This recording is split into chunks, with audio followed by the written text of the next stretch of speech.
They said he was a man of God, a pastor who healed the sick, raised the dead, and spoke fire from the pulpit. But behind every miracle, there was a price. And when the time came to pay, the altar remembered.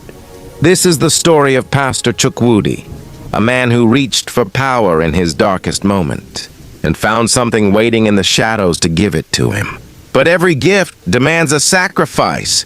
Before we begin this journey into faith, greed, and the unseen, make sure you subscribe and turn on the notification bell, because the story you're about to hear will stay with you long after the screen goes dark.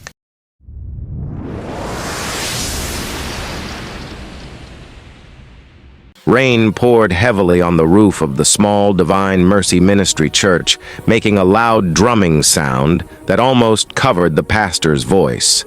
Inside the small hot room, Pastor Chukwudi wiped sweat from his face with an old handkerchief. Before him sat his few church members. Sister Ngozi prayed with her eyes closed, clutching her old Bible. Brother Emeka struggled to stay awake, his head slowly nodding. Mrs. Adeyemi, who usually brought ground nuts to share, sat quietly with an empty bag beside her. There were 12 of them, 13 including him, a number Chukwudi had always disliked. He preached loudly, trying to sound confident. And the Lord said, "I will never leave you nor forsake you." The words echoed in the small room, but they no longer felt comforting. To him, they sounded almost like mockery. Water dripped from the leaking roof into a rusty tin, a steady reminder of how much the church was falling apart. When the short service ended, everyone said a quiet Amen. One by one, the people left, giving him small, sympathetic smiles. From behind the curtain that separated their tiny living space from the church, Neka, his wife, stepped out carrying their 5-year-old son, David. The boy looked weak and tired, his big eyes dull. "There's no more Gary," Neka said softly, "and the kerosene is finished." Her voice was flat, tired, emotionless. She wasn't angry anymore, she was simply exhausted. "I know, my wife," Chukwudi said gently, though his heart was heavy. "I'll talk to Brother Tunde. Maybe he can lend us something till next week." Neka shook her head. "You asked him last week, and the week before. They're struggling too." He looked away, embarrassed. He picked up the offering basket and counted what was inside. A few crumpled notes and coins. Not even enough for food, let alone rent or medicine for David.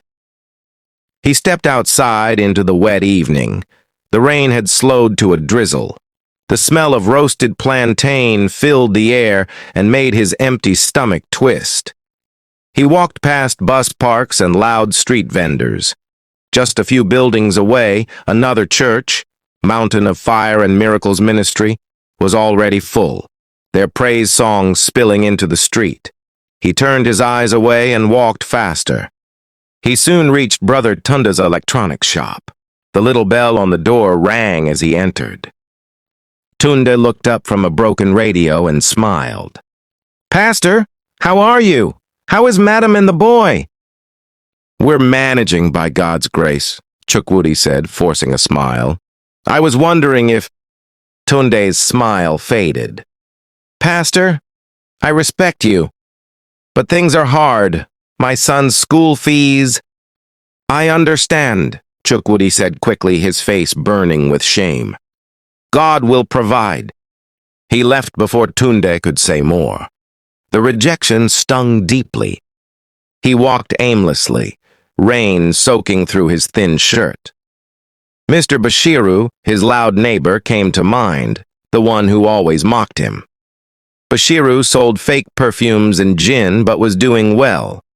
"Pastor," Bashiru had shouted that morning, "still preaching to empty chairs. Maybe preach to your God to bring you customers. My own God provides." He had laughed, pointing proudly to his new TV antenna.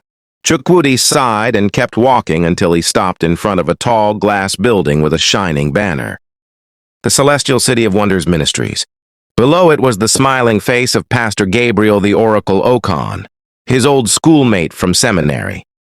Gabriel had always cared more about money and fame than true faith. Now he was rich, famous, and powerful. Chukwudi stared up at the poster, bitterness rising in his chest. "Why him, Lord? Why not me? I stayed faithful. Where is my reward?" "Pastor Chukwudi, is that you?" He turned and saw Gabriel himself, stepping out of a sleek black SUV wearing a spotless white agbada. "Gabriel," Chukwudi said quietly. "Look at you, my brother," Gabriel boomed, giving him a showy hug that smelled of expensive perfume. "Still keeping the faith in the wilderness?" Chukwudi forced a smile. "God is faithful." "Of course," Gabriel said. "But faith without works is dead, my brother. You have to show God you're ready for abundance. Speak it. Claim it." He pointed proudly at his grand church building. "This is just a tool to bring blessings. You should come for our Wealth Covenant service on Tuesday. It'll open your eyes." Chukwudi's stomach turned. "I have my own service," he replied. Gabriel smiled, but his eyes went cold. "Suit yourself, but remember, God helps those who help themselves. When you're ready to stop begging and start partnering with Him, come find me." He got into his car and drove off, leaving Chukwudi standing there in the drizzle, his pride broken. Partnering with God, he thought bitterly. What does that even mean? As he trudged home, a strange figure stood waiting near his church door. The man was tall and pale, dressed neatly in a dark suit. He looked untouched by the rain. "Pastor Chukwudi," the man said in a calm, smooth voice. "My name is Lord B. I'm an admirer of your work." Chukwudi gave a tired laugh. "There's not much to admire." "On the contrary," Lord B replied. "True faith is rare. May I come in? I have a proposition for you." Something about the man was unsettling, but Chukwudi was too tired and desperate to care. He opened the door and let him inside. Lord B looked around the small, broken-down church with quiet interest. "You have a great calling," he said softly. "It's sad to see it wasted." "God's timing is perfect," Chukwudi murmured. "Is it?" Lord B asked. "Your son is sick. Your wife is hungry. Your faith is mocked. Does that sound perfect? Maybe you're trying to dig a well with a spoon." Chukwudi froze. "How do you know about my son?" Lord B smiled. "I make it my business to know men with potential. Men like Pastor Okon. He was once like you, poor, struggling. Then he learned the rule of exchange. To receive, one must give." "He compromised," Chukwudi said. "He succeeded," Lord B replied calmly. "He feeds thousands. His family is safe. Can you say the same? Are you a blessing, Pastor Chukwudi, or a burden?" The words hit hard. "What are you offering me?" he asked quietly. Lord B leaned forward. "A partnership. A fellowship of men who understand power. You would have resources, influence, miracles that actually work." "In exchange for what?" Lord B smiled faintly. "A new understanding. To know that true power doesn't only come from heaven. Sometimes it's closer than you think. We become your source. You become our vessel." "It sounds wrong," Chukwudi whispered. "Is helping your child wrong? Feeding your family? We ask only for words of dedication, a small ceremony, a symbol to wear. Then your life will change forever." He pulled out a small wooden box. Inside was a dark ring with strange carvings that seemed to move when Chukwudi stared at them. In the center was a red stone that looked almost alive. "Wear this," Lord B said. "It's a key. At midnight, come to this address. There will be a gathering. Say the words, and your life will never be the same." He handed Chukwudi a white card with an address printed on it. "And if I refuse?" Lord B's smile vanished. The air grew freezing. "Then you will rot here. Your child will die coughing. Your wife will lose hope, and the world will forget your name." He placed the box on a chair. "The choice is yours, potential or poverty." Then he left. No sound of footsteps, just the dripping roof and Chukwudi's racing heart. He stared at the ring. It seemed to whisper. He touched it, and a strange energy rushed through him, powerful and terrifying.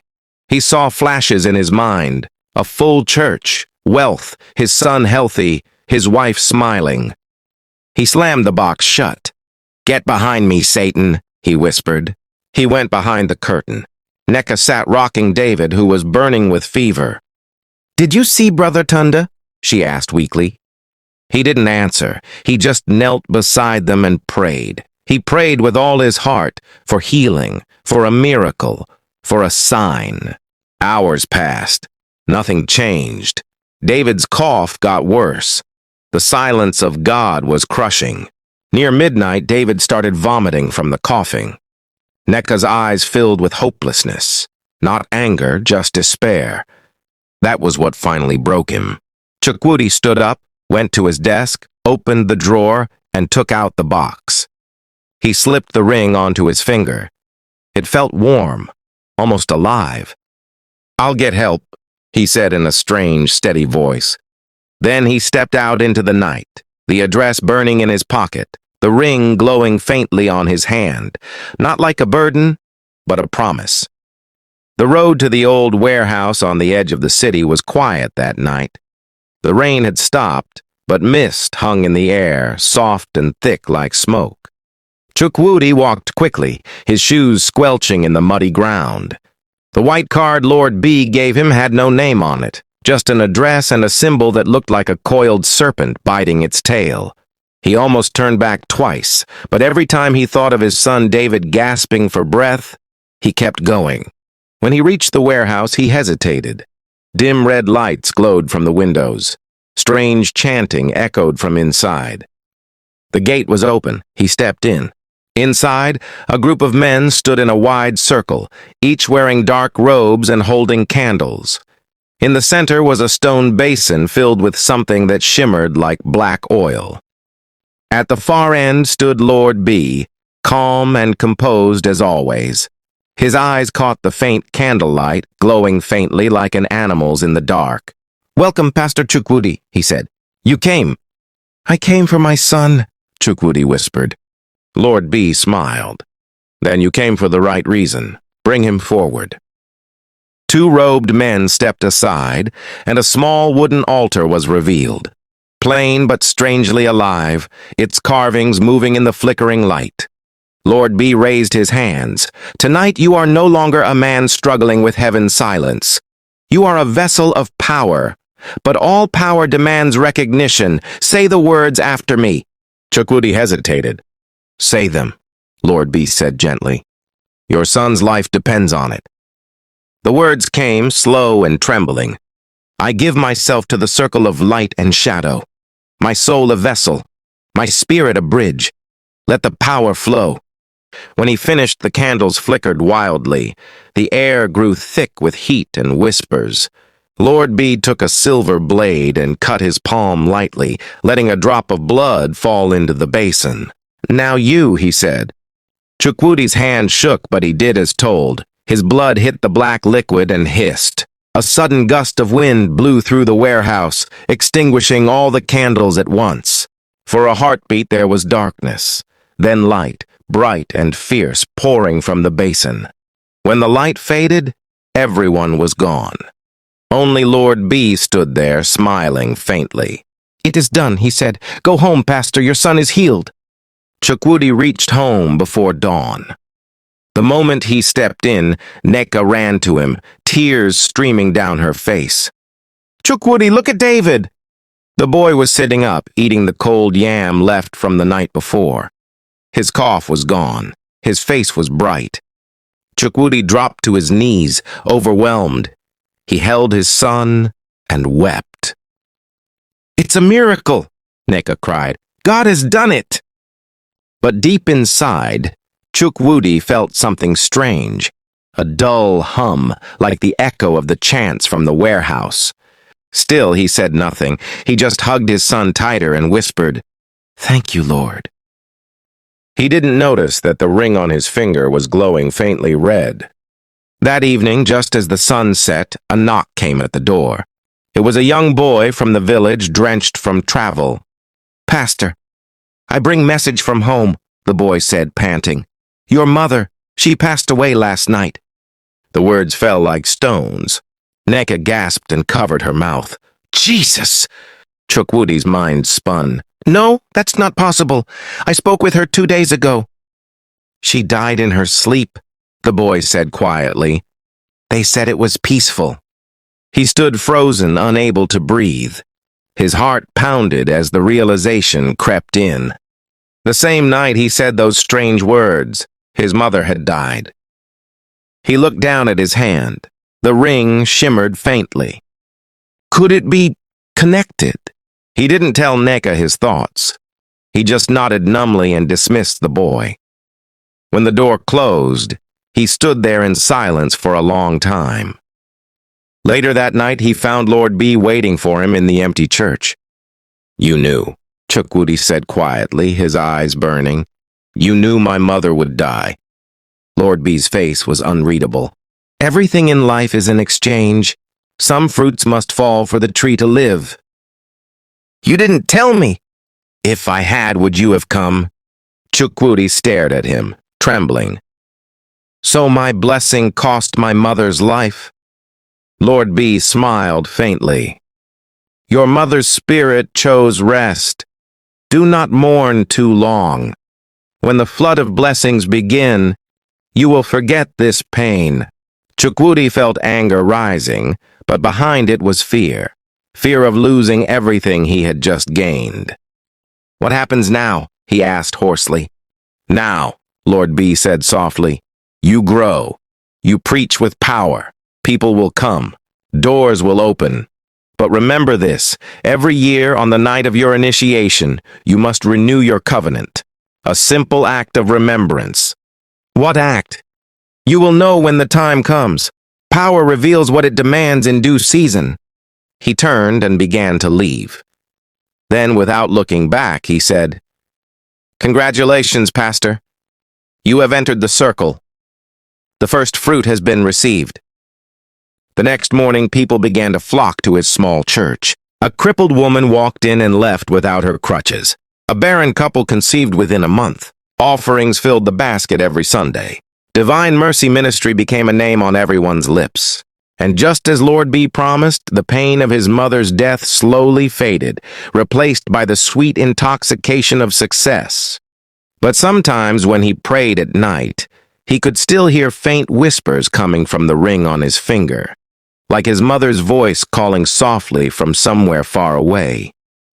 The first anniversary of the church's sudden rise came faster than Chukwudi expected. In just 12 months, Divine Mercy Ministry had grown from a handful of members to hundreds.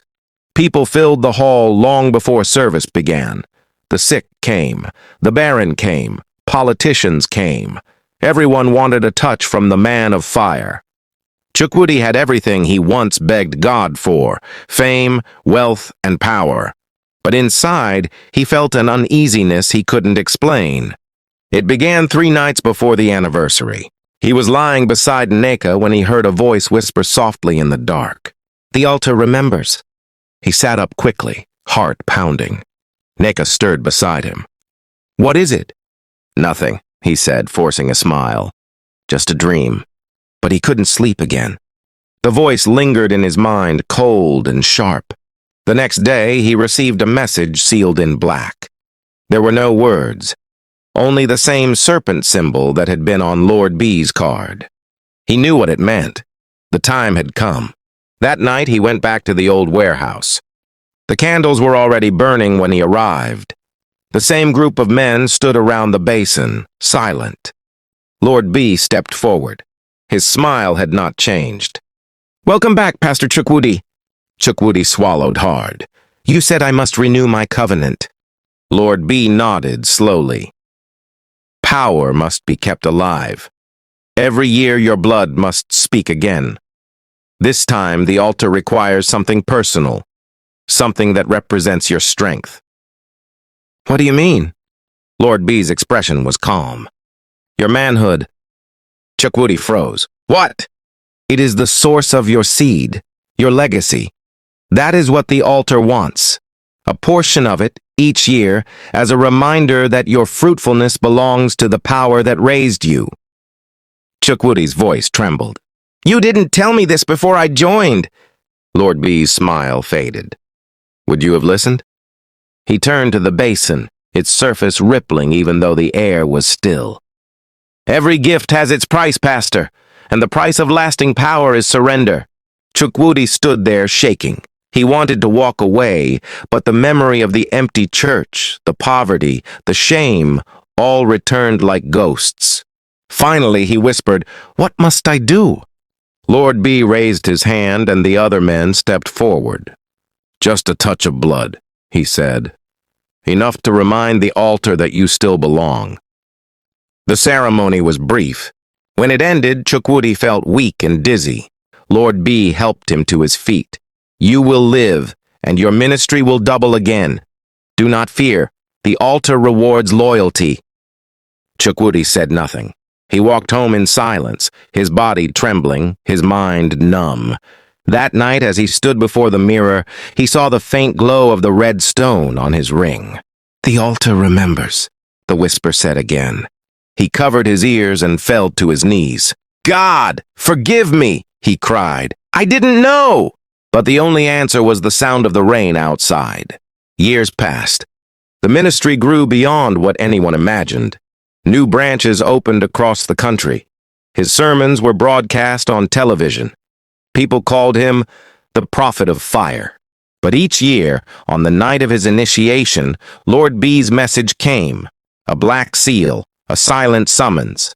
And each year, Chukwudi obeyed, though the guilt ate at him slowly. Sometimes, when he looked at his son David, a chill passed through him. The boy was growing fast, strong, intelligent, the image of his father. Nika often said, "David will be greater than you someday." Each time she said it, Chukwudi forced a smile, but inside something twisted. He didn't know that another anniversary was approaching, one that would demand more than he had ever given. The night was quiet, too quiet. Pastor Chukwudi sat alone in his study, staring at the Bible on his desk. The gold edges of the pages gleamed faintly in the light of the lamp, but the words on them no longer brought him peace. He had just finished another powerful crusade. Thousands healed, countless testimonies, and envelopes full of offerings. Yet, as the crowd shouted, "Fire! Fire!" in his name, his spirit had been empty. He could feel something approaching, something dark. Then came the knock. 3 slow taps, the same pattern he had heard every year before a message from Lord B. His chest tightened. He rose to his feet, walked to the door and opened it. Outside stood a young man in a black suit, head bowed respectfully. In his hand was a small black envelope sealed with red wax, the serpent symbol. He didn't speak a word. He just handed it over and walked away into the shadows. Chukwudi's fingers trembled as he opened the envelope. Inside was a single card with 6 words written in crimson ink. "The altar is ready, bring your blood." But this time there was something else. A photograph. His son David. Chukwudi's knees gave way. The card fell from his hands. "No," he whispered. "No, not him." He grabbed his phone, his hand shaking, and called Lord B's number. The line connected instantly. "Pastor?" Lord B's calm voice echoed smooth as ever. "It's time." "Not my son," Chukwudi cried. "You can take anything else, money, land, my life, but not David." Lord B sighed softly. "You misunderstand, Pastor. The altar gave you seed. Your son is part of that covenant. Every power must feed on what it produces. You promised continuation when you said, 'I release to receive.' The altar only collects what is owed." Chukwudi's breath came in ragged gasps. "You lied to me!" "I told you the truth," Lord B said quietly, "but you only heard what your hunger wanted to hear." There was silence on the line, Then the voice deepened, colder now. If the altar does not receive him, it will take you. Madness, ruin, shame, choose. The call ended. Chukwudi dropped the phone and fell to his knees, tears streaming down his face. He beat his chest and cried, "God, help me! I was blind!" He stumbled into David's room. The boy was asleep, his small chest rising and falling peacefully. Chukwudi knelt beside the bed, staring at him. David stirred and opened his eyes. "Papa?" "Yes, my son," Chukwudi whispered, forcing a smile. "Go back to sleep." "Are you crying?" Chukwudi shook his head, wiping his eyes. "No, my boy, just praying." David smiled faintly. "You always pray too much." Then he turned and drifted back into sleep. Chukwudi sat there all night, praying, sweating, weeping. By dawn, he knew what he had to do. The next evening, he went to the warehouse for the first time without the ring on his finger. Lord B was waiting, dressed in a long crimson robe. The air was thick with incense and smoke. "You came," Lord B said. "Wise choice. Where is the boy?" Chukwudi raised his head slowly. His eyes were red but steady. "I didn't bring him." Lord B frowned. "You know what that means?" "Yes," Chukwudi said, "but I also know something else. I'm done." Lord B laughed softly. "Done? You can't walk away from eternity." Chukwudi stepped closer. "You gave me everything. Fame, power, followers, but you never gave me peace. You turned my calling into a curse. I'm ending it tonight." Lord B's eyes darkened. "You fool. The altar never lets go of its own. You will lose everything." Chukwudi spread his arms. "Then let it be so. I'd rather be mad and free than rich and chained." The candles flickered violently. The shadows on the wall twisted like living things. Lord B hissed, "Then madness shall be your portion." A wave of heat burst through the hall. The red stone on the altar cracked, releasing a scream that wasn't human. Chukwudi clutched his head and fell to his knees, shouting as fire seemed to run through his veins. Lord B's voice echoed, fading into the chaos. "The altar remembers, Pastor. The altar always remembers." When Chukwudi awoke, it was morning. He was lying in front of his church, his clothes torn, his hair wild. His mind felt like broken glass. People gathered around, whispering, "Isn't that Pastor Chukwudi?" "What happened to him?" Neka ran to him, crying, "Chukwudi, what's wrong? Talk to me!" He looked up at her, eyes empty, a strange smile on his face. "The altar remembers," he whispered. Then he began to laugh, softly at first, then louder, until his laughter filled the air like the cry of a broken man. Years later, the once great church was abandoned. People said that at night, you could still hear faint laughter echoing through the empty hall. He wanted miracles, and he found them. But in chasing power, he lost the one thing that mattered, his soul. Not every shining light comes from God. Some lights only lead deeper into darkness. So before you run to any altar promising instant riches or healing, remember Pastor Chukwudi. Remember what the altar demanded, and ask yourself, who truly stands behind that miracle? If this story moved you, don't forget to subscribe, and share it to warn someone who might be walking into the same trap. Because sometimes, the greatest miracle is simply knowing when to walk away.